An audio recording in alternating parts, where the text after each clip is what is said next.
Hello everyone. So in here I have a very exciting package from a fellow SpeedSolving forums member.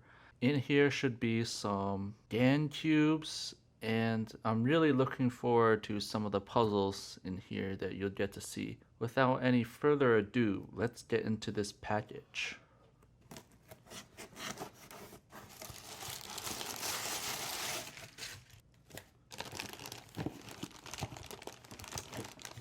Wow, it comes in a plastic bag.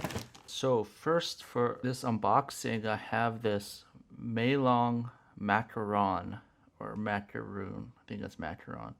So basically this is just a Meilong with a pastel sort of color scheme. This feels like it's been lubed a little bit.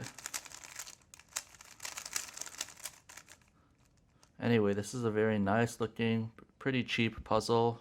I remember when I first got my Meilong, I remember distinctly thinking that the plastic feels quite soft, and this puzzle definitely does feel quite soft.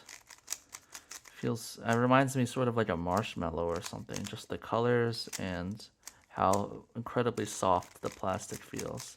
That's probably partially due to the lubrication. Without the lubrication, it's quite dry and scratchy. But still a very, very nice budget cube, very nice cube for beginners, and an all-around quite pleasant feeling cube, even for a non-magnetic one. So next up in this unboxing, I have a RS3M 2020 in black.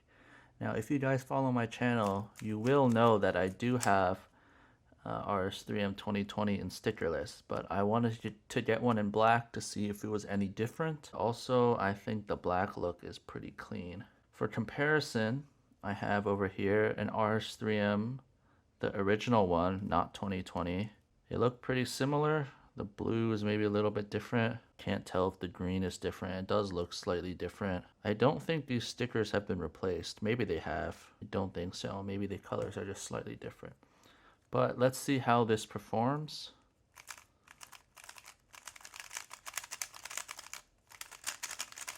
Okay, so it definitely feels drier. I was gonna say it feels more scratchy than my RS3M 2020. That's to be expected.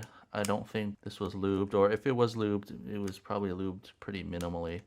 And right now it's pretty tight, but the performance is pretty good. And actually this does feel different than my stickerless RS3M 2020. Alright, so that's why it feels different. It looks like extra magnets have been added. The magnets definitely felt a little bit stronger. I actually really like this look of the black plastic and the primary plastic torpedoes. I think it looks quite cool. The original MF3RS had a look similar to that. So the magnets are definitely stronger. They're not overpowering, but they're definitely more noticeable. And I gotta say, I think it might suit this cube better. There's a little bit of spring noise.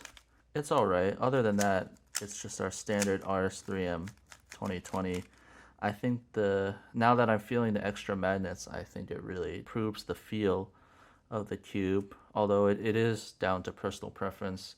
Without the extra magnets, it's still a very decent cube. Moving on to the GAN puzzles. Now, I know I made a video about an ancient GAN puzzle I got just for the collection, but this is really much more of a modern GAN cube because this is the 356M. I believe this has also been lubed and tensioned. Let's get into some first turns. I'm really excited. I've never used a flagship GAN cube before, although my friend does have one. I've tried one before, but I've never owned one. So let's see how this turns. Wow, okay, so this turning is really, really quiet. That's pretty amazing. Yeah, this has a very soft sort of feel.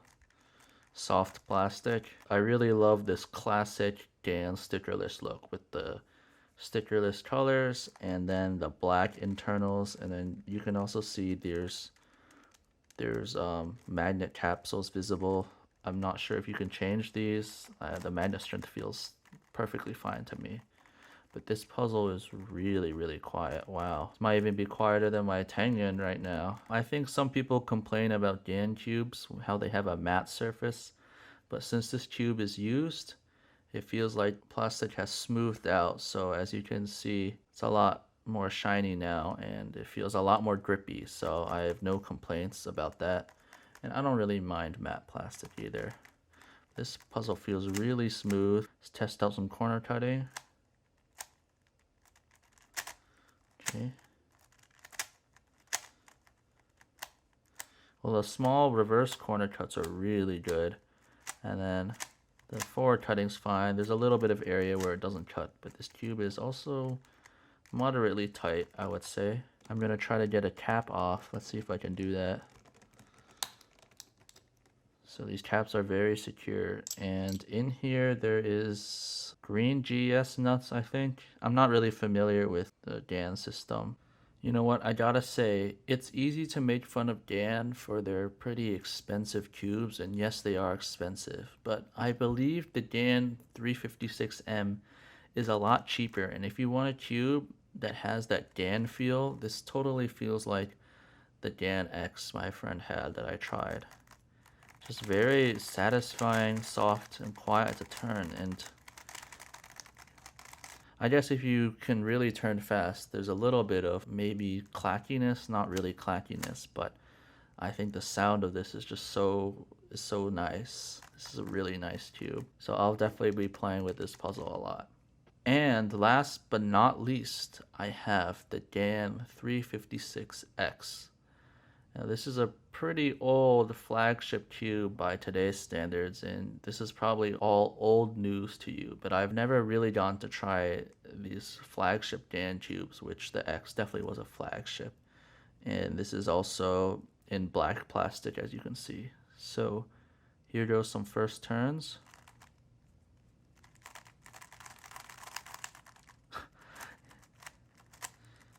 You know what? The performance is very soft, and it actually feels just like the 356M. So maybe the X is a tad quieter and a tad softer, but that could definitely just be down to setup. Now I'm gonna try to see if I can get a center cap off. Wow, that was hard to get off.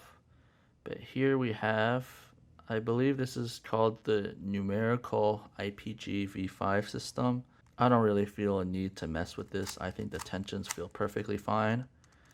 And I believe this is the puzzle with the magnet capsules. Yeah, I think these capsules can pop out, but the magnet strength feels fine. Again, I really don't feel the need to do that. So with this 356X, this puzzle was actually lubed by Cubicle Customs. This is a Cubicle Custom puzzle, so that probably explains why it feels so nice and soft. But honestly, both of these puzzles feel and perform very similarly. Okay, so I just looked up the prices on the Cubicle, and the 356M is only $29, while the X is still $50. That's a lot for this cube. And while this cube is really customizable, I don't know if most people will even use the customizations. I didn't. So I would have to recommend the M if you just want a GAN puzzle with that GAN feel. It's still a flagship price, but it's not so ridiculously expensive. Since the two GAN puzzles feel so similar, I just had to take apart the cubes and see how the mechanisms differ, if they differ at all. And so you can see both of them have these honeycomb patterns, but the piece shape is really similar. Maybe there's a slight shaping differences, but when people say the GAN cubes don't change very much from one version to the other, well, if you compare the M and the X, then that is definitely true. Just for comparison, here is the RS3M's shape, which you can see. You can see the shape of this is totally different. That's a Moyu cube. Finally, before I forget, it's nice enough to also receive these two GAN bags, and they have some of the cube's accessories inside. None of these came with boxes, but that's okay. In here, we just have a sticker set for the RS3M 2020, which is nice. And next up, we have a whole bunch of stuff in here, a whole bunch of accessories. This looks like a card for the X. And then we also have another sticker set, which is half brights plus sky blue. I don't think I will be using that, but that's nice to have. And finally, we have all this excessive GAN accessory stuff. So we have the GES nuts. These are the magnet capsules that come with the X. And this is a different set of GES nuts. I think this is the IPG V5, but I may be wrong. You know, these old GAN tubes that came with a lot of accessories like this. And it's nice to have them, but I don't think I will be messing around with those. Maybe I will just for fun, but probably not. These are the 4 puzzles that I received. I'm very happy with all of them. And the seller, SW Burke, on the SpeedSolving forum, he shipped them out to me very quickly. I'm really happy with ordering from him. These are all used puzzles, but these are really, really nice puzzles. Alright, so that's it for this unboxing. I hope you guys enjoyed the video, and see you in the next one.